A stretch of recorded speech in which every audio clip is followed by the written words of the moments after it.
자, 4부 김성태 전 국민의힘 원내대표와 만나보겠습니다. 스튜디오에 나와주셨습니다. 감사합니다. 예, 안녕하세요. 어서 오십시오. 일단 첫 번째 질문은 아무래도 이제 국민의힘 내부 얘기부터 저희가 좀 여쭤봐야 될 것 같은데. 그렇게 하시죠. 네, 전당대회 날짜가 확정이 됐고요. 예. 뭐 날짜가 좀 빠듯하긴 합니다. 한 달 정도 이제 8월 22일에 이제 전당대회 열리는데. 역대 전당대 소집 뭐 일자치고는 가장 지금 현재 그러니까요. 짧은 시간이죠. 그래서 이렇게 짧은 시일 내에 전당대회가 잡힌 적이 별로 없어요. 그걸 거의 두고도 없어요. 해석이 좀 있는 것 같더라고요. 왜 이렇게 급하게 하냐라는 얘기가 있는 것 같은데. 혹시 그건 진짜가 아무래도 생기십니까? 이제 물론 8월 말까지 뭐 끝까지 갈 수는 있지만 이제 9월 초부터 바로 정기국회가 정기국회. 시작되니까 아, 네. 정기국회 기간 내에 전당대회를 하는 것은 이거는 아무리 그 정당의 사정이 있다 하더라도 그건 국민들에 대한 도리가 아니죠. 네. 그래서 이제 8월 말 안에까지는 끝내야 되는데 그래도 이게 지금 현재 송원석 비대위 체제가 지금 뭐 들어선지 이 전당대회를 준비하고 뭐 이런 시간이 그래도 뭐 하루라도 더 늘어져야 될 입장인데 8월 22일 날 한 것은 그만큼 이제 당내 이런 전당대회를 앞두고 갈등 구조라든지 네. 또 일각에서는 이제 뭐 전당대회 시간만 늘어지고 나면은 지금 현재 합리적 보수 당원들이 많이 탈당도 이루어지고 하니까 뭐 그런 측면에서 뭐 또 특정 세력들에게 유리한 전당대회를 만드는 그런 뭐 시간 끌기다.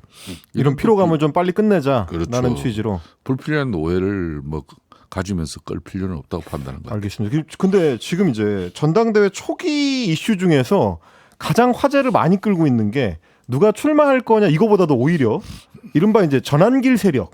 뭐 전환길 씨가 입당을 하면서부터 계속 화제를 끌고 가고 있는 양상이거든요. 그래서 이제 김문수 전 대선 후보 같은 경우도 전환길 씨 우리가 품어야 된다라는 취지로 이야기를 하고 뭐 당 내에서는 지도부들도 어떻게 처결해야 될지 아직 확실한 방향을 못 정한 것 같은데 이 문제는 어떻게 보세요? 예. 그 뭐 전환기를 그렇게 세력으로까지 이렇게 이름을 붙여준 사람이 누구예요? 서울구치소에 있는 윤석열 뭐 전 대통령인가요? 네네네네. 뭐 이 전환길이라는 사람이 뜬금없이 우리 당에 뭐 지난 6월달에 네. 온라인 입당 절차를 거쳐가지고 당원이 됐다 그러는데 이런 사람이 뭐 10만 양병설 뭐 운운을 하면서 합리적 보수의 근본적 기반과 가치마저도 흔들어 버리는 건 참 희한한 세상이 됐습니다. 오. 어쩌다가 국민의힘이 저런 윤 의견을 외치는 그런 상당히 거구적 상징성이 있는 네. 인사가 우리 당의 전당대회에 뭐 아주 그런 화제의 중심에 선다는 이 자체가 참 넌센스였어. 그러다 보니까 지금 이제 전당대회 초기 구도가 이른바 이제 찐윤 세력들 내지는 뭐 윤 어게인 세력들과 나머지 그에 이제 반대하는 이른바 극우 세력 간의 대리전 양상으로 가는 거 아니냐 뭐 이렇게들 구도를 보시는 분들도 있더라고요. 그건 어떻게 보십니까? 저는 이번 전당대회가 이제 핵심 전당대회가 된다고 생각하고 핵심 있어요. 전당대회. 핵심. 핵심? 네, 당을 변화시키는 그런 쇄신시키는 그런 혁신 전당대회. 네네. 핵심 전당대회로 가야 되는데 네네. 그런 측면에서 흔히 말하는 아직도 여전히 윤석열 전 대통령의 그런 측근들이 당을 지배하고 그네들의 영향력이 아직도 절대적이다. 그렇기 때문에 흔히 말하는 그 친윤 세력들이 실질적으로 옹립하는 후보가 당권을 손에 쥘 것이냐. 안 그러면은 진짜 뭐 당에 지금 핵심위가 가동되고 있지만은 그 핵심위는 전혀 성공은 이뤄내지 못하고 있지만은 오죽하면 뭐 국민의힘 당헌 당규의 전문에까지 윤석열 전 대통령의 12.3 비상계엄의 그 위헌적이고 불법적인 그 잘못을 맹기해서 두 번 다시 이런 가오나 실수 범하지 말자. 그리고 자성 성찰 반성하자. 뭐 그런 지금 현재 핵심위에 뭐 지금 현재 1번, 2번, 3번은 계속 나오고 있지만 그렇죠. 예. 첫째 안건인데도 그 자체도 지금 현재 전당원 투표를 통해 가지고 지금 당원에 이제 올리지도 못하고 있는 실정인데. 그렇죠. 지금 뭐 계속 의원총회는 미뤄지고 있고. 근데 오늘 저는 그런 궁금한 측면에서 게 이제 보면은 과연 저는 이 관점이 그러니까 이제 거구 세력과 이렇게 계획 세력 뭐 이 네. 게임보다도 네. 진짜 윤석열을 청산하고 국민의힘 힘이 진정한 보수의 본산으로서 합리적 보수 정당으로서 그렇게 세는 어떤 그런 큰 변화의 이미지를 국민들께 전당대회를 통해서 만들 수 있냐 없냐 저는 그렇게 보고 있어요. 이번 전당대회가 그러면 이제 윤석열로 다시 돌아가느냐 아니냐에 대한 어떤 싸움이 될 수 있다. 저는 그렇게 규정을 지어야 된다고 봐요. 규정을 지어야 된다. 예. 근데 사실 구도가 그렇게 짜이면 뭐 솔직히 말씀드리면 반윤으로 전선을 긋는 쪽이 무조건 유리한 구도 아닌가요? 그렇게 되면?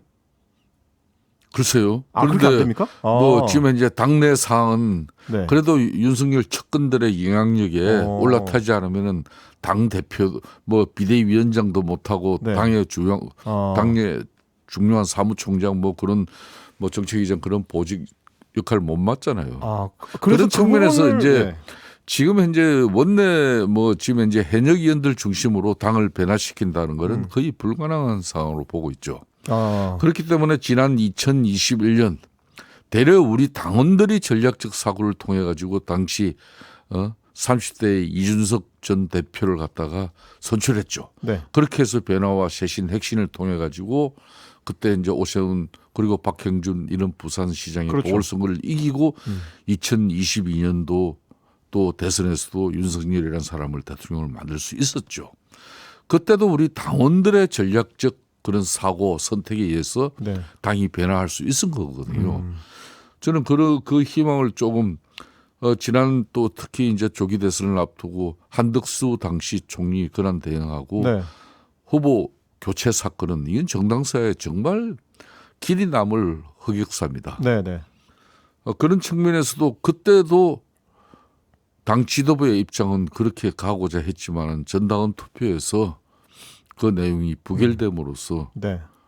그들의 뭐 어떤 그런 당 운영 방식, 좌절이 당원들에 대한 인식, 뭐 그런 게 심판받았기 때문에 이번에도 우리 당원들이 전략적 사고를 통해 가지고 친윤 세력들이 아무리 특정인을 옹립하고 민다고 하더라도 네.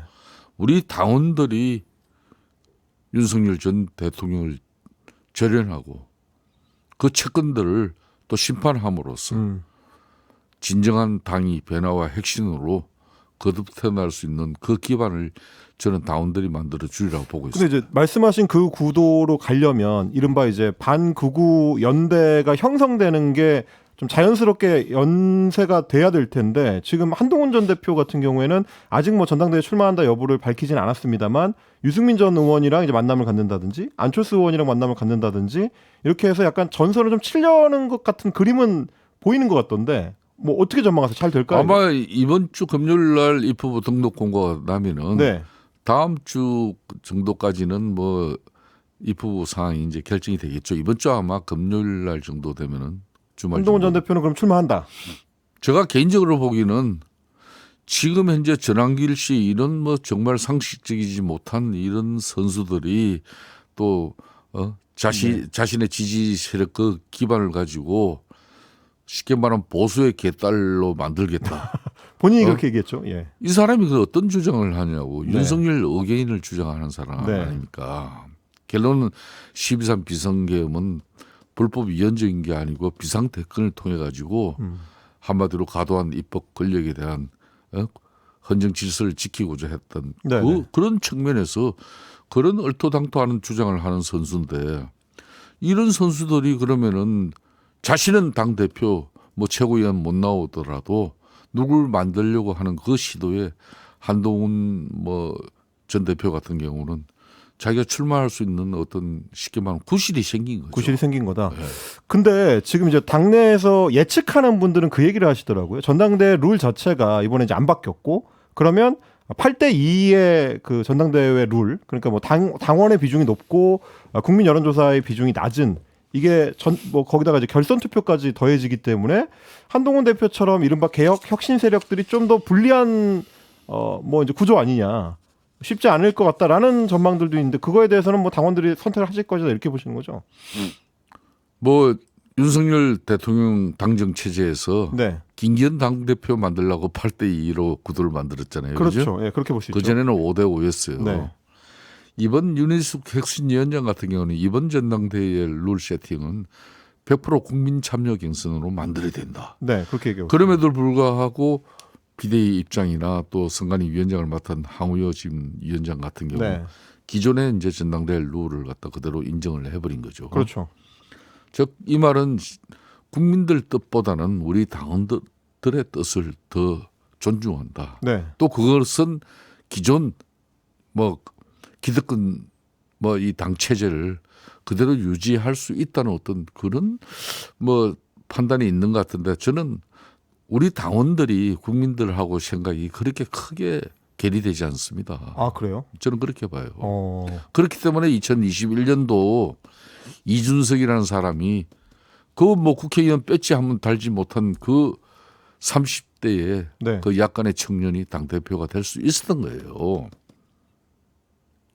또 지난번 제가 아까 이야기했지만은 후보 교체 사건에 대해서도 그렇죠. 예. 우리 당원들이 들고 일어나서 결론은 그 비대위 체제의 잘못된 판단을 바로 잡아준 거 아니겠습니까? 그러면 지금 이 상황에서 지금 민주당 거대 입법 권력의 중심에 섰던 이재명 당시 대표가 지금 절대 제왕적 대통령 권력의 중심에 있고 또 민주당은 여전히 여대야수의 그 입법 권력을 앞으로도 3년 가까이 유지를 하게 되는데 그러려면 제대로 된 야당이 되기 위해서는 국민적 신뢰가 뒷받침되지 않으면 야당 어렵다는 걸 우리 당원들도 잘 알아요. 그렇기 네. 위해서는 윤석열 전 대통령과 전련하고 당의 변화와 쇄신을 통해서 이 계획적 의지가 확고한 그런 당권 주자를 자신들이 세우지 않으면 여기는 개매를 할 것이라는 걸 우리 당원들이 저는 잘 알 거라고 보고 있습니다. 그러면 당원 비중이 높은 전당대회를 치르더라도 당의 혁신 쪽에 무게중심을 두는 후보가 조금 더 유리할 거다. 뭐 이런 취지의 저는 말씀이신 것 같는데. 저는 그렇게 일방적으로 뭐 당원 80%를 해서 네. 김기현 당대표 만들 때처럼 그때는 윤석열 전 대통령이 예? 집권 초기입니다. 현직 대통령이고. 예? 네. 집권 초기에 네. 분명한 윤심이 실리는 그런 전당대회의 김기현 후보였기 때문에 그 뜻을 당원들이 존중해 줬죠. 근데 저는 그래서 지금도 살짝 이해가 안 되는 게 당내에서 이른바 친윤이라고 하지만 저희가 정치 평론하는 입장에서 봤을 때는 대부분이 그냥 이른바 이제 기득권, 구주류 뭐 이런 쪽에 조금 더 가까운 것 같은 게 정작 윤석열 씨가 잡혀가고 구속되고 이럴 때도 거기 나가 있었던 현직 의원들이 없거든요. 예전하고 분위기가 달라진 것 같은데. 그러니까 이게 참 그 윤석열 전 대통령의 실패의 원인도 네. 그런 관심 몰입애들만 주변에 예? 네. 더글더글했지 관심 몰입애들. 제대로 된 쉽게 말하면은 참 도리를 가진 그런 정치인들이 자신을 뒷받침하지 않았어요. 정치를 제대로 못 배운 친구들이 중상모락 비망 또 자신의 사욕을 챙기기 위한 어떤 그런 간신질은 잘하는 선수들이 많이 윤석열 전 대통령 주변에 많이 몰려 있었지만은 진짜 국민들과 소통을 그리고 정치를 통해서 야당하고 협치를 이끌어내고 그런 여소야대 정국을 갖다가 극복해야 되는 그런 진정한 어린 당정 관계를 지금 현재 윤석열 측근 중심에 섰던 인사들 한 명도 제대로 된 선수 없습니다. 그러면 지금처럼 뭐 말씀하신 대로 혁신이 이루어지려면 윤희숙 혁신위원장도 인적 쇄신을 상당히 강조를 하고 뭐 조경태 의원도 지금 출마할 준비를 하면서 인적 쇄신을 강조를 하는데 출마 준비하는 오늘 출마 선언했죠. 네네네. 인적 청산을 역시 가장 큰 기치로 내걸었죠. 그러면 의원님 보시기에도 인적 청산, 그러니까 강제적 인적 청산이 반드시 뒤따라야 된다. 뭐 이렇게 보실 수가 있을까요? 저도 개인적으로 그렇게 봅니다. 아, 그렇게요? 안철수 네. 지금 현재 이분도 지금 현재 출마를 기정사실하고 있는데 이분 역시 인적 청산 없는 혁신 개혁이란 건 없다는 것이죠. 근데 그게 이제 현실성으로 이제 따져 보면 총선이 아직 3년이 남았잖아요. 그러다 보니까 이제 권영세 의원 같은 분들도 인적 쇄신 3년 뒤에 하자라고 이제 이야기를 할 정도인데 이게 공간이 좀 많지가 않아서 인적 쇄신을 하려고 해도 방법이 있을까 이런 의문이 좀 들긴 하거든요. 그런 한가한 생각에 대해서 한가한 생각입니까? 예. 국민들이 동의를 하지 않지 않습니까? 아, 네네. 우리 국민들은 그러면 3년 기다렸다가 네. 다음 총선 때 그때 니들 일부라도 책임지고 예. 총선 불출마하고 네. 예? 그때 가서 이선 후퇴하는 그렇죠. 예. 그런 입장을 존중해 줄게. 그래 너희들이 지금 야당 됐으니까 그때까지 기다려주지 않는다. 니들 지금 힘 실어 줄게. 네. 그때까지는 기다려 줄게. 이게 국민 아니거든요. 그렇죠. 예. 윤석열 전 대통령 혼자 헌재에서 파면 결정 나고 본인이 국민의힘을 탈당했다고 해서 그 책임이 끝났냐? 그건 아니거든요. 안 되죠. 국민의힘은 한마디로 말해서 집권 세력입니다. 네네. 윤석열 대통령이 12.3 비상계엄 같은 저 오판가 그리고 자기 중심적 그게 파쇼적 국정 운영을 하는데도 어느 누구 하나 그걸 제대로 뜯어말기고 이렇게 가면 안 된다고 제대로 된 정치인으로서의 도리를 내세운 그런 계획성 인사가 누가 있었습니까? 예? 그런데 그 세력들이 지금 아무런 책임을 안 지고 그대로 자신의 기득권을 유지하면서까지 그러니까 핵심이가 제대로 안 되는 겁니다. 그렇죠. 예. 예? 그러니까 이 핵심이도 용두삼이 또 돼버리잖아요. 그죠? 그런 가운데 자 앞으로 또 선출되는 당대표도 네. 아무리 뭐 혁신 전당대회가 필요하고 변화와 쇄신을 통한 계획이 절대적으로 중이 지금 가야 된다 그러지만은 네. 말은 그렇게 하더라도 네. 당권을 잡고 나면은 또 설거머니 뭐 아무 일 없었던 듯이 그렇게 해요? 자신들 중심으로 네네. 당이 운영되어지길 바라는 사람들이 아직까지 윤석열 잔재 세력들의 생각이에요. 있다. 예? 그 사람들을 그 이제 바꿔야 사람들을 된다. 척결 해내는데 우리 당원들이 이제는 팔 걷어붙이고 전 나설 것이다 이렇게 보고 있어요. 당원들이 팔을 걷어붙이고 나설 것이다라고 말씀을 하셨는데, 근데 이제 걱정하는 분들은 국민의힘이 이제 구조적으로 굉장히 좀 현역 국회의원들이나 지도부가 그립이 좀 센 정당이다 보니까 당원들 목소리가 잘 반영이 안 된다. 그러다 보니까 이제 오히려 당원들 중에서는 전환기 씨처럼 목소리 큰 뭐 유튜버나 이런 사람들의 목소리가 주로 많이 대표되는 거 아니냐. 실제로는 당대표가 바뀌더라도 주류 세력 교체가 굉장히 좀 어려운 거 아니냐. 뭐 이런 걱정들도 하는 것 같습니다. 국민의힘의 가장 현존하는 큰 위기는 박근혜 대통령 탄핵 이후부터 언젠가부터 항우여 그때 당대표 체제로 저는 기억합니다마는 당이 급격히 이제 쉽게 말하면 우경화가 되고 된 거죠. 특히 윤석열 전 대통령이 2년 한 8개월 동안 당이 거의 거구정당화 되다시피 했어요. 굉장히 우경화가 심해졌다. 그러다 보니까 합리적 보수 지층이 많이 떠났습니다. 그 사람들 어디로 갔느냐 중도층이 되어버린 거죠. 그죠? 네. 그럼 자꾸 이제 이 보수의 본산이 되는 국민의힘은 왜소해져요. 그 왜소함의 중심에 목소리 크고 이런 강성 지지층 이런 사람들 당이 지배한단 말이에요. 그렇죠. 흔히 말하는 당권 주자나 또 뭐 당의 핵심적인 뭐 이런 당직을 맡으려고 하더라도 그 사람들 지지와 뒷받침이 없이는 아무것도 될 수 없다. 네. 그러다 보니까 쉽게 말하면 당이 지금 이 모양이 이 꼴이 된 거거든요. 저는 그런 측면에서 네. 지금 이제 이번 전당대회라는 것은 이 당이 극우화된 부분을 이거 우리 당원들이 그렇게 뭐 전환기 씨 이런 사람들이 하루아침에 10만 명 끌고 돌아가죠. 이렇게 안 됩니다. 알겠습니다. 끌고 와봤자 겨우 뭐 얼마 난 안 된다고 네. 봐요. 알겠습니다. 오늘 의원님 말씀 잘 들었습니다. 다음에 또 모시고 좋은 말씀 들어가겠습니다. 고맙습니다. 예, 감사합니다.